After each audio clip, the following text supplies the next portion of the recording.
श्री गणेशाय नमः। श्री ऋणहर्ता गणेश स्तोत्रम्। ओम अस्य श्री ऋणहर महागणपति स्तोत्रस्य सदाशिव ऋषिः अनुष्टुप् छन्दः। श्री ऋणहर महागणपतिर्देवता ग्लौं बीजां गः शक्तिः गौं कीलकं मम ऋणनाशने जपे विनियोगः। ध्यानं सिन्दूरवर्णं द्विभुजं गणेशं लम्बोदरं पद्मदले निविष्टं ब्रह्मादिदेवैः परिसेव्यमानं सिद्धैर्युतं तं प्रणमामि देवं।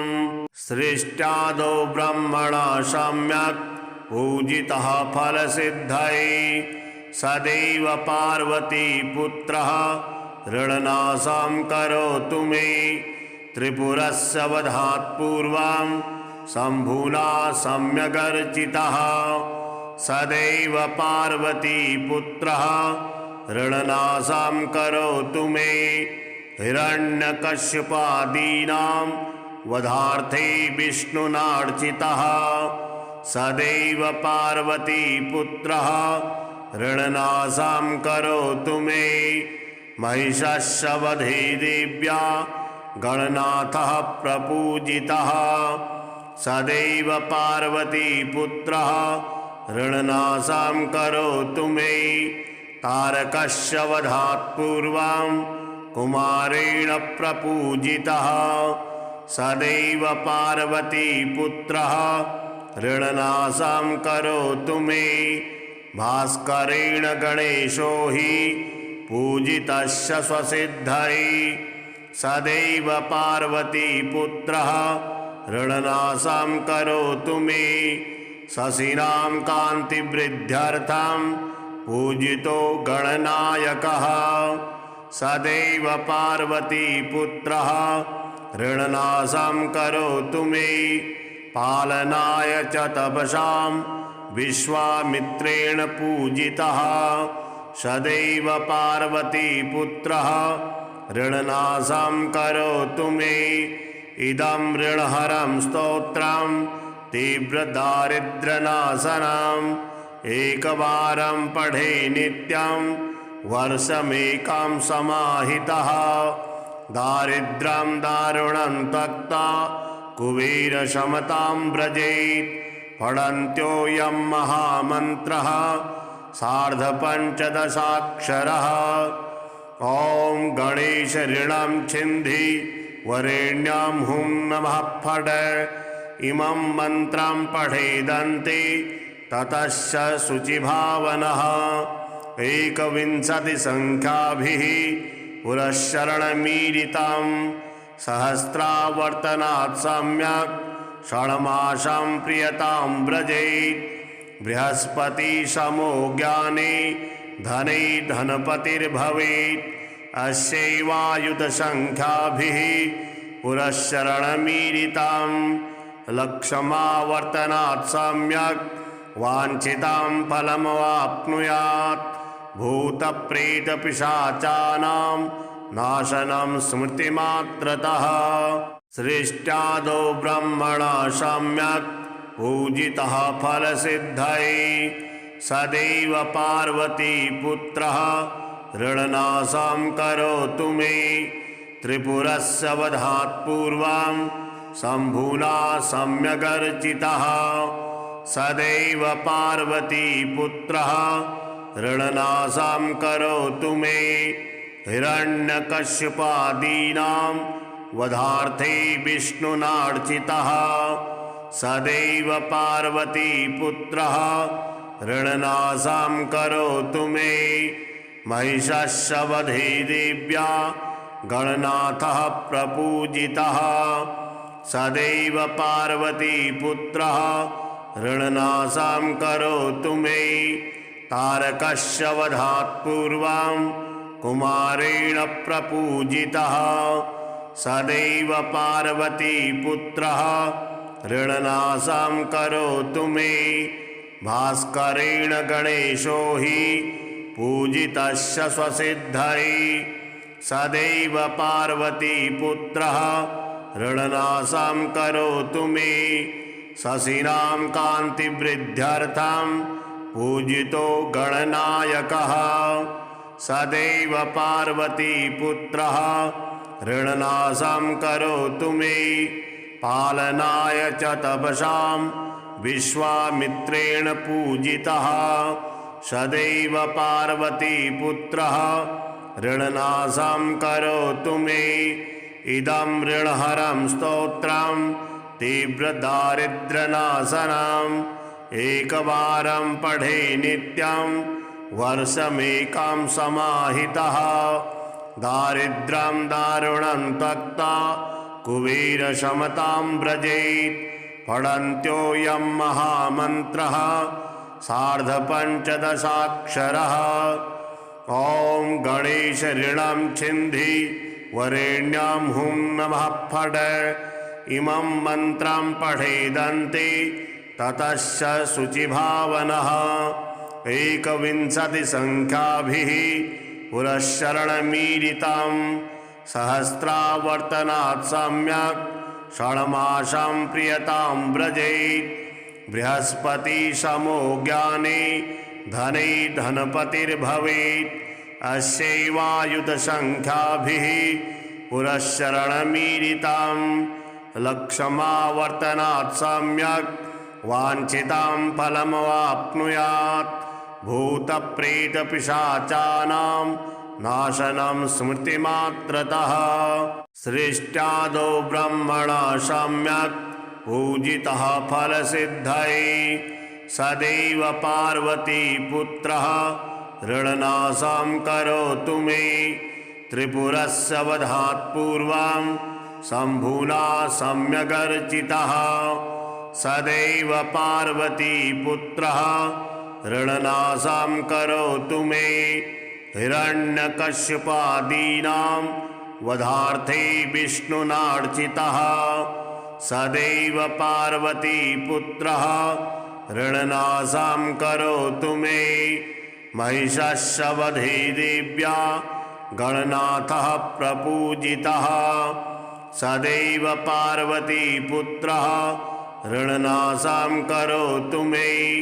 तारकस्य वधात् पूर्वं कुमारेण प्रपूजितः सदैव पार्वतीपुत्रः ऋणनाशं करोतु मे। भास्करेण गणेशो हि पूजितस्य स्वसिद्धये सदैव पार्वतीपुत्रः ऋणनाशं करोतु मे। शशिनां कान्तिवृद्ध्यर्थं पूजितो गणनायकः सदैव पार्वतीपुत्रः ऋणनाशं करोतु मे।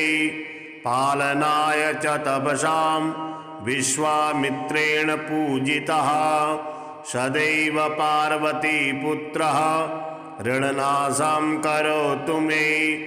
इदं ऋणहरं स्तोत्रं तीव्रदारिद्र्यनाशनम् एकवारं पठे नित्यं वर्षमेकं समाहितः।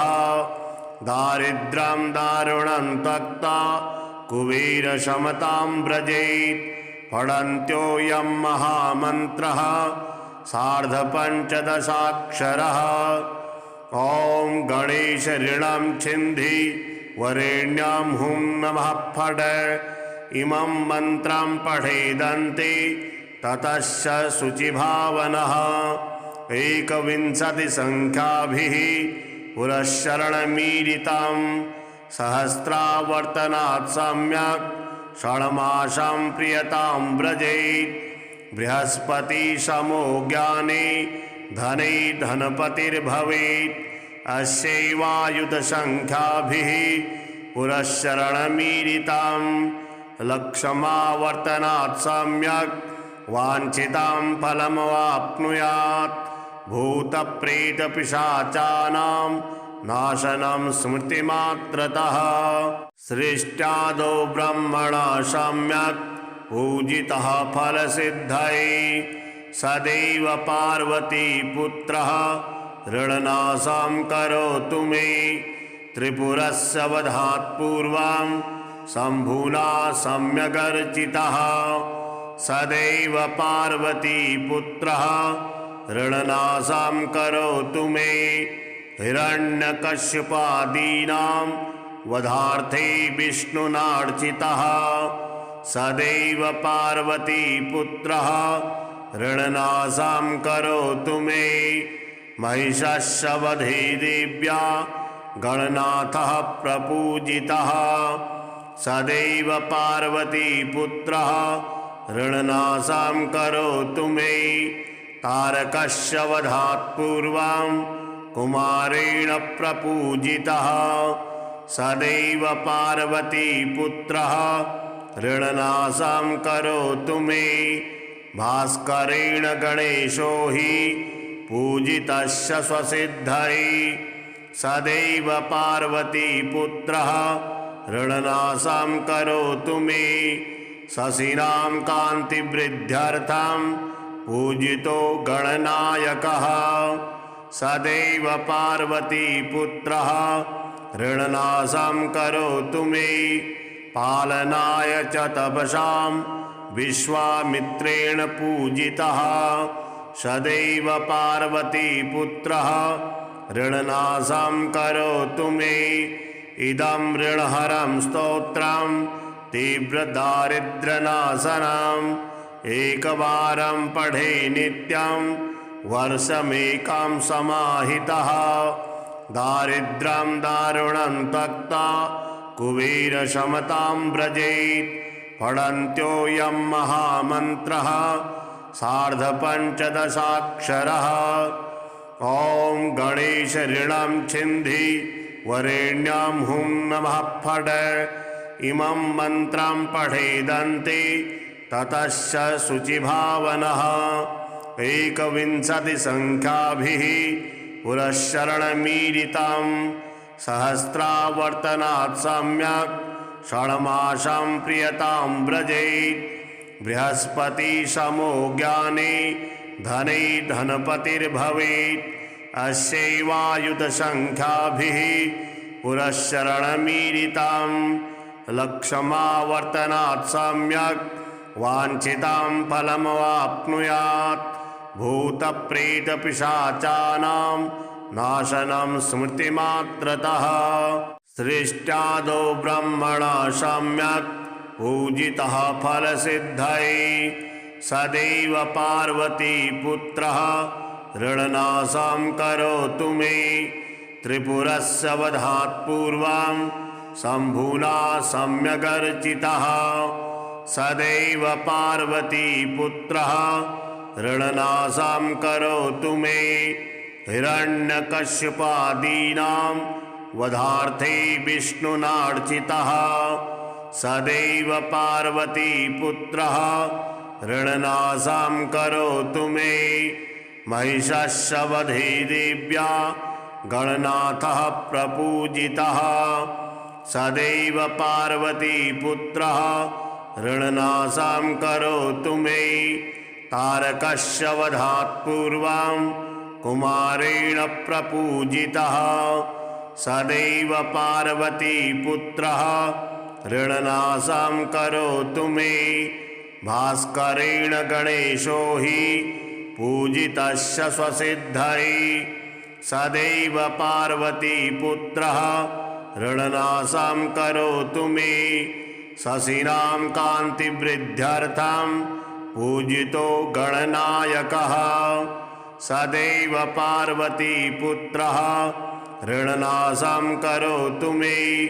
पालनाय च तपसां विश्वामित्रेण पूजितः सदैव पार्वती पुत्रः ऋणनाशं करोतु मे इदं ऋणहरं स्तोत्रं तीव्रदारिद्र्यनाशनम् एकवारं पठे नित्यं वर्षमेकं समाहितः दारिद्र्यं दारुणं त्यक्त्वा कुबेरशमतां व्रजेत्। पठन्त्योऽयं महामन्त्रः सार्धपञ्चदशाक्षरः। ॐ गणेश ऋणं छिन्धि वरेण्यां हुं नमः फट्। इमं मन्त्रं पठेदन्ते ततश्च शुचिभावनः। एकविंशतिसङ्ख्याभिः पुरःशरणमीरितं सहस्रावर्तनात् सम्यक् षण्मासं प्रियतां व्रजेत्। बृहस्पतिसमो ज्ञाने धने धनपतिर्भवेत्। अस्यैवायुधसङ्ख्याभिः पुरःशरणमीरितं लक्षमावर्तनात् सम्यक् वाञ्छितां फलमवाप्नुयात्। भूतप्रेतपिशाचानां नाशनं स्मृतिमात्रतः। सृष्ट्यादौ ब्रह्मणा सम्यक् पूजितः फलसिद्धये। सदैव पार्वतीपुत्रः ऋणनाशं करोतु मे। त्रिपुरस्य वधात् पूर्वं शम्भुना सम्यगर्चितः। सदैव पार्वतीपुत्रः ऋणनाशं करोतु मे। हिरण्यकश्यपादीनां वधार्थे विष्णुनार्चितः।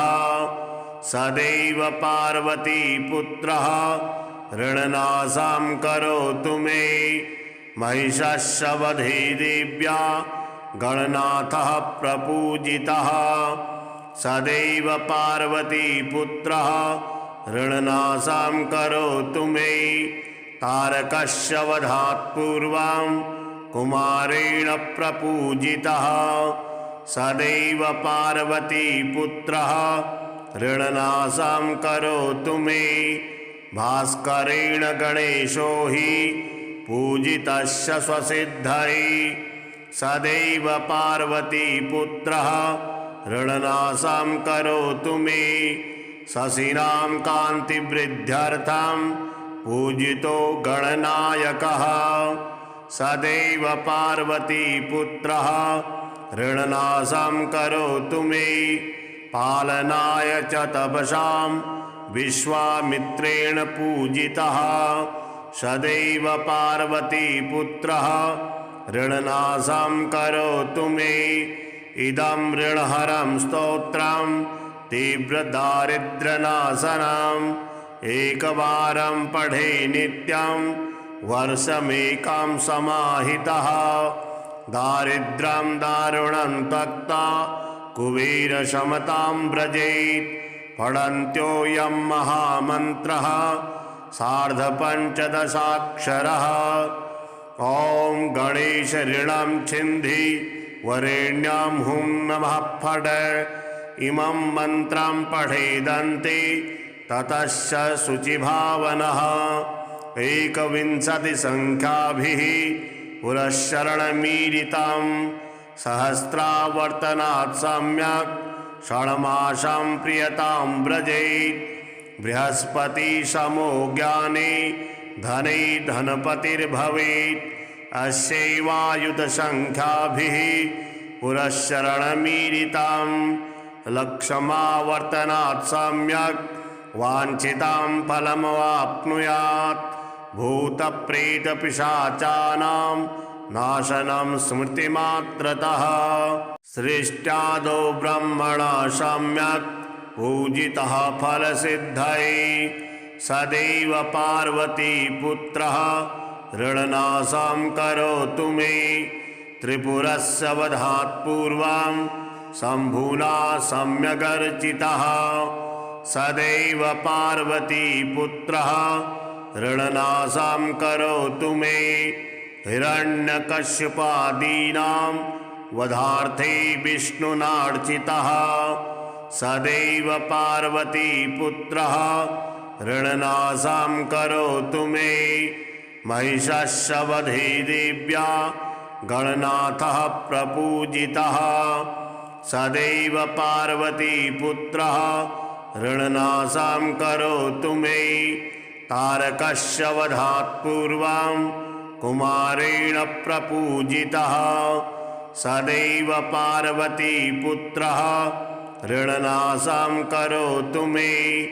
भास्करेण गणेशो हि पूजितस्य स्वसिद्धये सदैव पार्वतीपुत्रः ऋणनाशं करोतु मे। शशिनां कान्तिवृद्ध्यर्थं पूजितो गणनायकः सदैव पार्वतीपुत्रः ऋणनाशं करोतु मे। पालनाय च तपसां विश्वामित्रेण पूजितः सदैव पार्वतीपुत्रः ऋणनाशं करोतु मे। इदं ऋणहरं स्तोत्रं तीव्रदारिद्र्यनाशनम् एकवारं पठे नित्यं वर्षमेकं समाहितः। दारिद्र्यं दारुणं त्यक्त्वा कुबेरशमतां व्रजेत्। पठन्त्योऽयं महामन्त्रः सार्धपञ्चदशाक्षरः। ॐ गणेश ऋणं छिन्धि वरेण्यां हुं नमः फट्। इमं मन्त्रं पठेदन्ते ततश्च शुचिभावनः।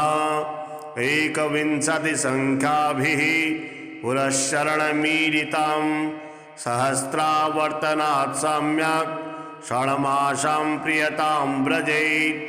बृहस्पति समो ज्ञाने धने धनपतिर्भवेत्। अस्यैवायुधसंख्याभिः पुरश्चरणमीरितं लक्षमावर्तनात् सम्यक् वाञ्छितां फलमवाप्नुयात्। भूतप्रेतपिशाचानां नाशनं स्मृतिमात्रतः। सृष्ट्यादौ ब्रह्मणा सम्यक् पूजितः फलसिद्धये सदैव पार्वतीपुत्रः ऋणनाशं करोतु मे। त्रिपुरस्य वधात् पूर्वं शम्भुना सम्यगर्चितः सदैव पार्वतीपुत्रः ऋणनाशं करोतु मे। हिरण्यकश्यपादीनां वधार्थे विष्णुनार्चितः सदैव पार्वतीपुत्रः ऋणनाशं करोतु मे। महिषस्य वधे देव्या गणनाथः प्रपूजितः सदैव पार्वतीपुत्रः ऋणनाशं करोतु मे। तारकस्य वधात् पूर्वं कुमारेण प्रपूजितः सदैव पार्वतीपुत्रः ऋणनाशं करोतु मे। भास्करेण गणेशो हि पूजितस्य स्वसिद्धये सदैव पार्वतीपुत्रः ऋणनाशं करोतु मे। शशिनां कान्तिवृद्ध्यर्थं पूजितो गणनायकः सदैव पार्वतीपुत्रः ऋणनाशं करोतु मे। पालनाय च तपसां विश्वामित्रेण पूजितः सदैव पार्वतीपुत्रः ऋणनाशं करोतु मे। इदं ऋणहरं स्तोत्रं तीव्रदारिद्र्यनाशनम् एकवारं पठे नित्यं वर्षमेकं समाहितः। दारिद्र्यं दारुणं त्यक्त्वा कुबेरशमतां व्रजेत्। पठन्त्योऽयं महामन्त्रः सार्धपञ्चदशाक्षरः। ॐ गणेश ऋणं छिन्धि वरेण्यां हुं नमः फट्। इमं मन्त्रं पठेदन्ते ततश्च शुचिभावनः। 21 संख्याभिः पुरश्चरणमीरितं सहस्रावर्तनात् सम्यक् षण्मासं प्रियतां व्रजेत्। बृहस्पति समो ज्ञाने धने धनपतिर्भवेत्। अस्यैवायुधसंख्याभिः पुरश्चरणमीरितं लक्षमावर्तनात् सम्यक् वाञ्छितां फलमवाप्नुयात्। भूतप्रेतपिशाचानां नाशनं स्मृतिमात्रतः।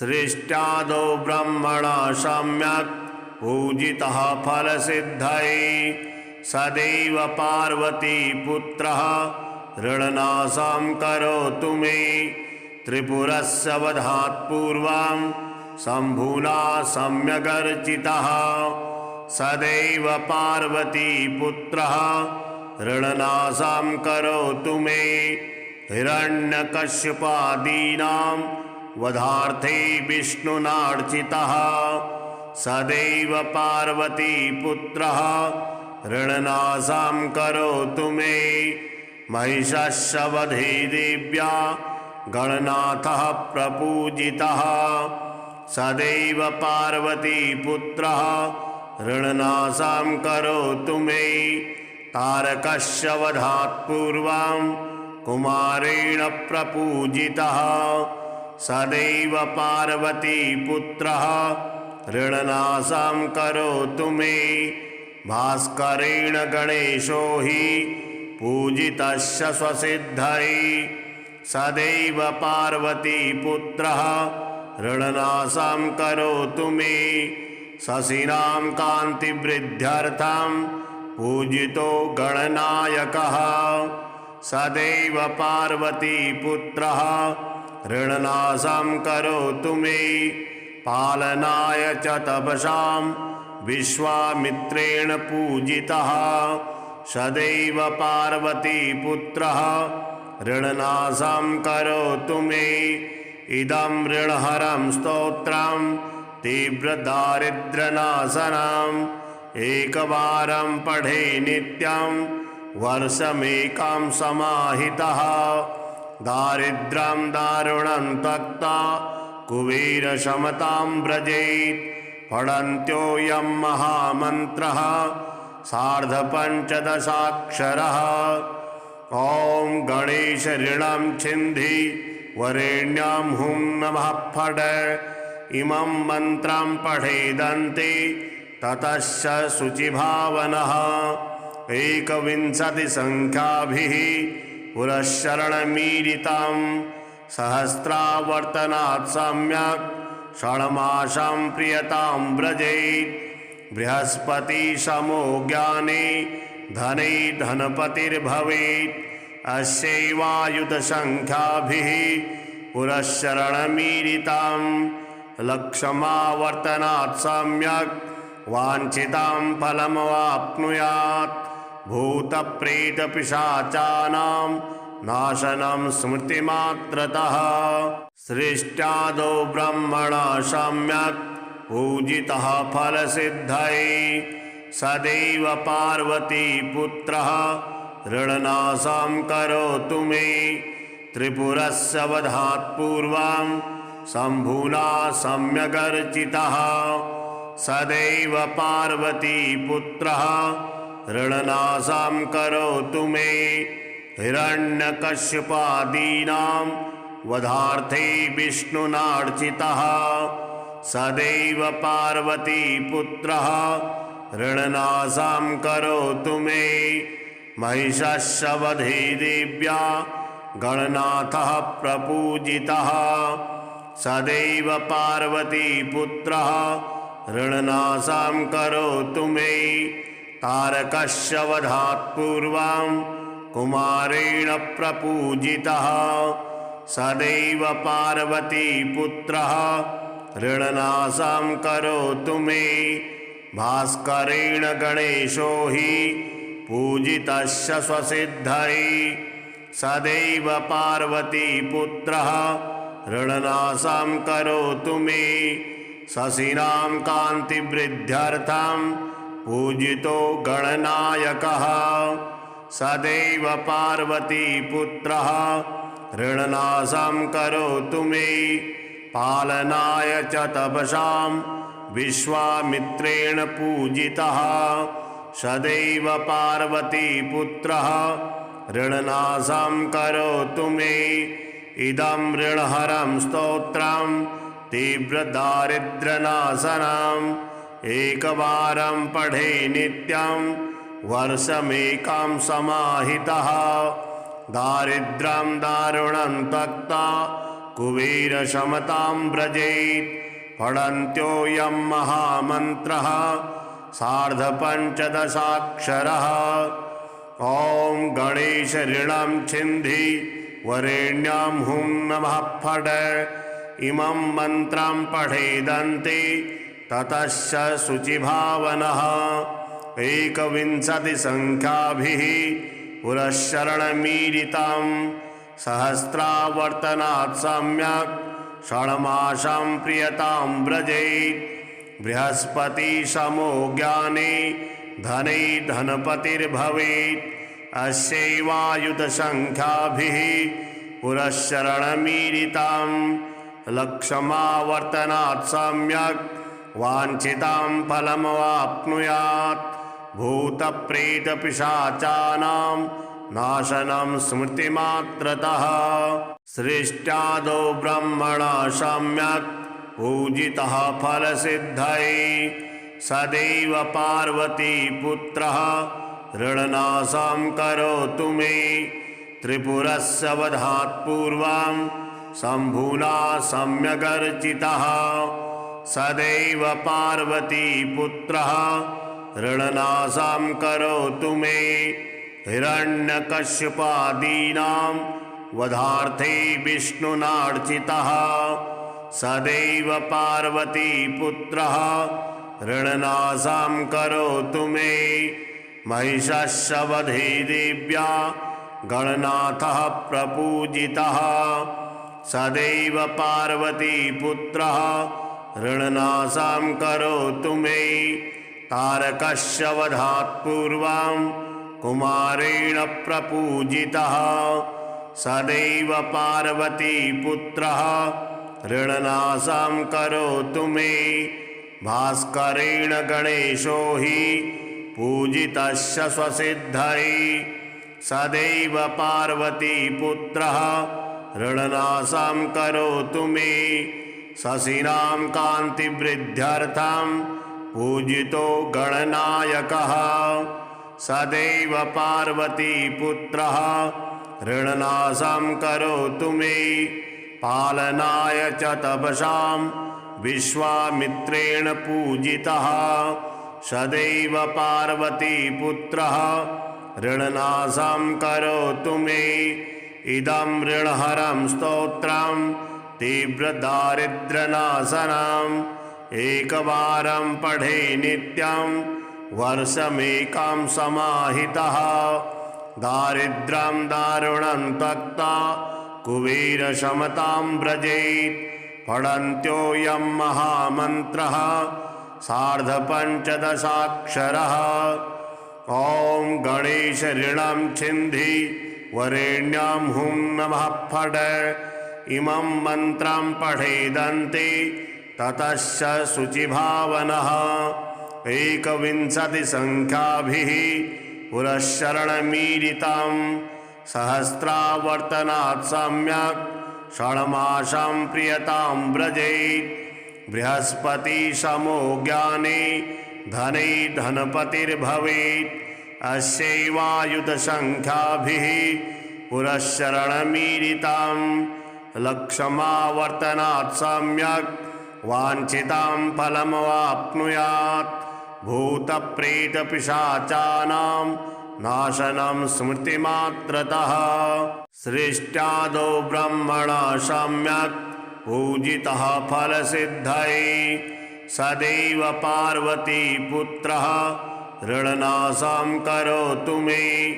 त्रिपुरस्य वधात् पूर्वं शम्भुना सम्यगर्चितः।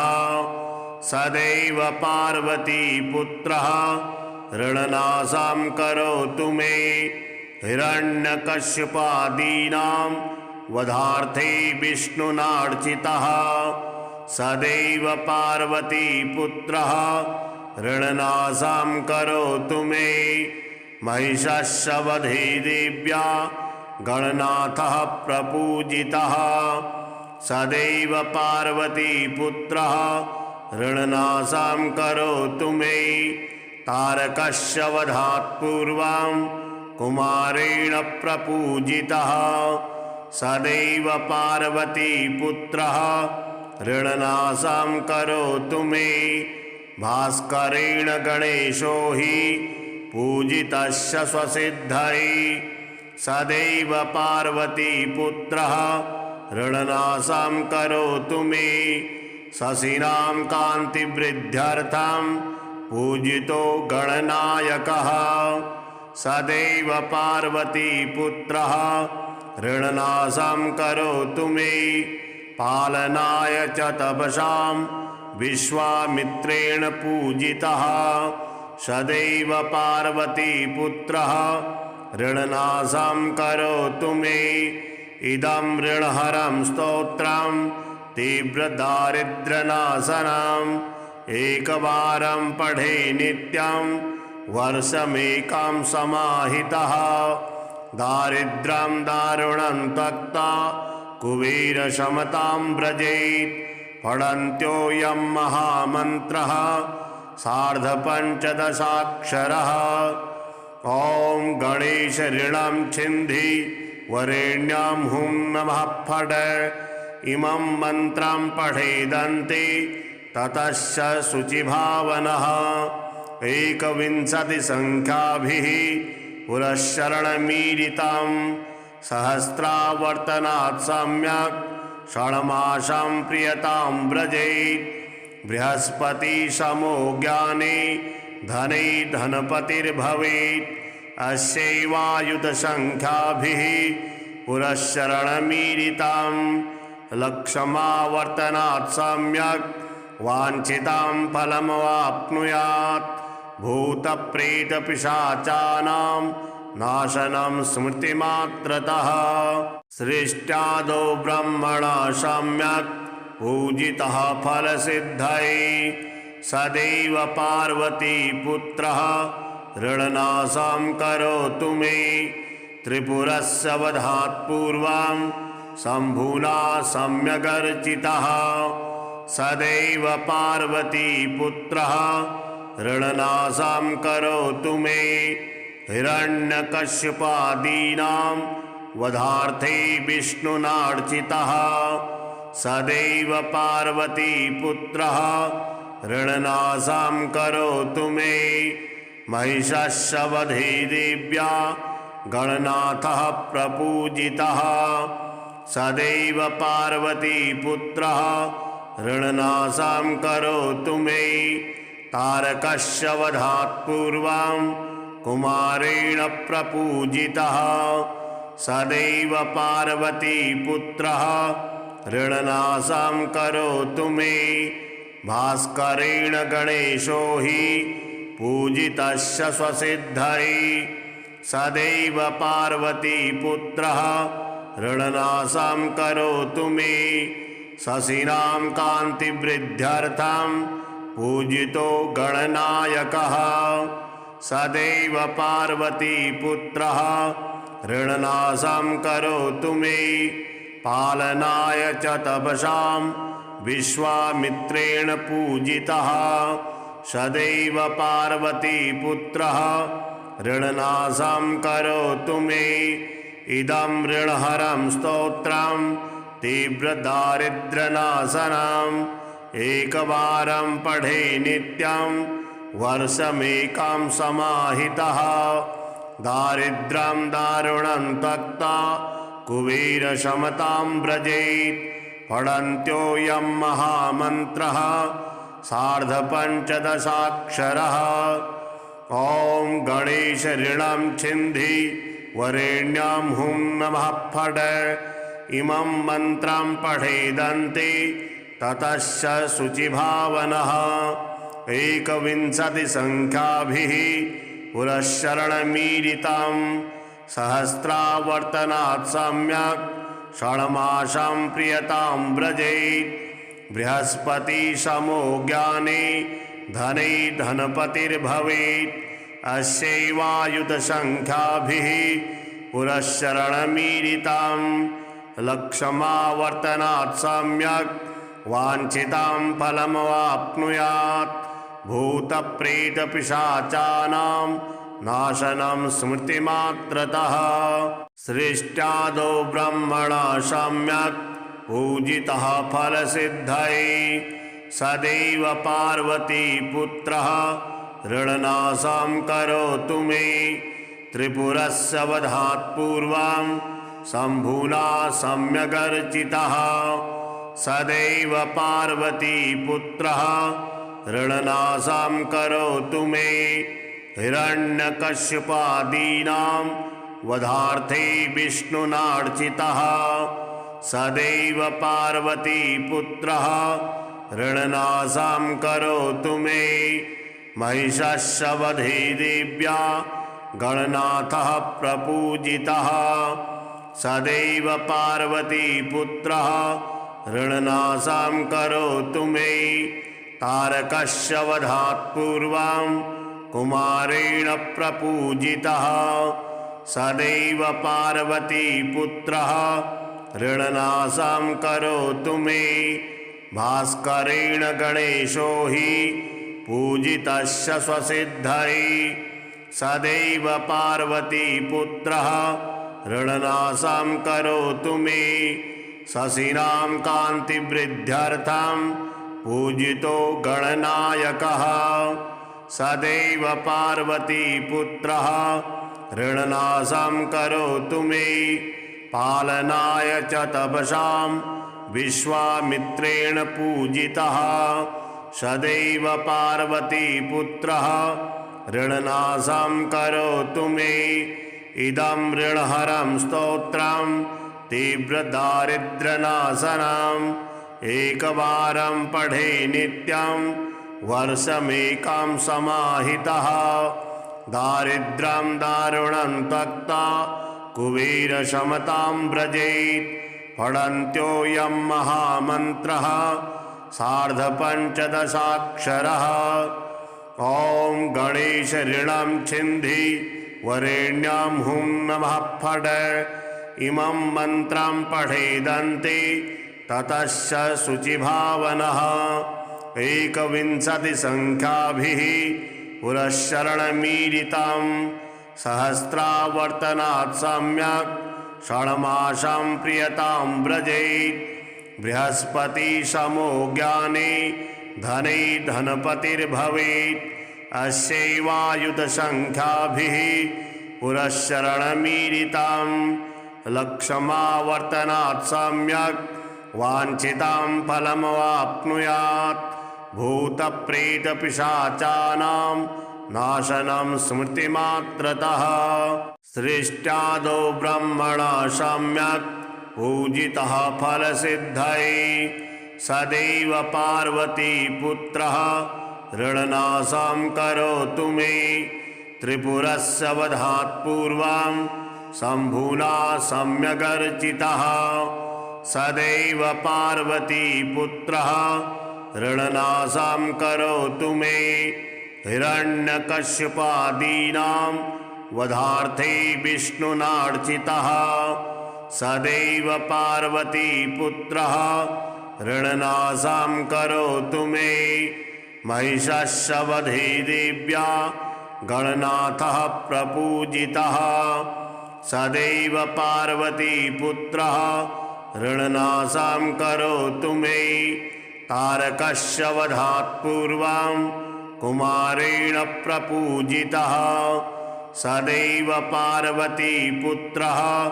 ऋणनाशं करोतु मे भास्करेण गणेशो हि पूजितस्य स्वसिद्धये सदैव पार्वतीपुत्रः ऋणनाशं करोतु मे शशिनां कान्तिवृद्ध्यर्थं पूजितो गणनायकः सदैव पार्वतीपुत्रः ऋणनाशं करोतु मे पालनाय च तपसां विश्वामित्रेण पूजितः सदैव पार्वतीपुत्रः ऋणनाशं करोतु मे इदं ऋणहरं स्तोत्रं तीव्रदारिद्र्यनाशनम् एकवारं पठे नित्यं वर्षमेकं समाहितः दारिद्र्यं दारुणं त्यक्त्वा कुबेरशमतां व्रजेत्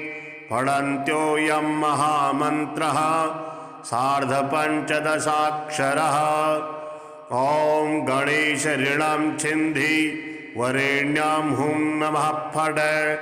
इमं मन्त्रं पठेदन्ते ततश्च शुचिभावनः। 21 संख्याभिः पुरश्चरणमीरितं सहस्रावर्तनात् सम्यक् षण्मासं प्रियतां व्रजेत्। बृहस्पति समो ज्ञाने धने धनपतिर्भवेत्। अस्यैवायुधसंख्याभिः पुरश्चरणमीरितं लक्षमावर्तनात् सम्यक् वाञ्छितां फलमवाप्नुयात्। भूतप्रेतपिशाचानां नाशनं स्मृतिमात्रतः।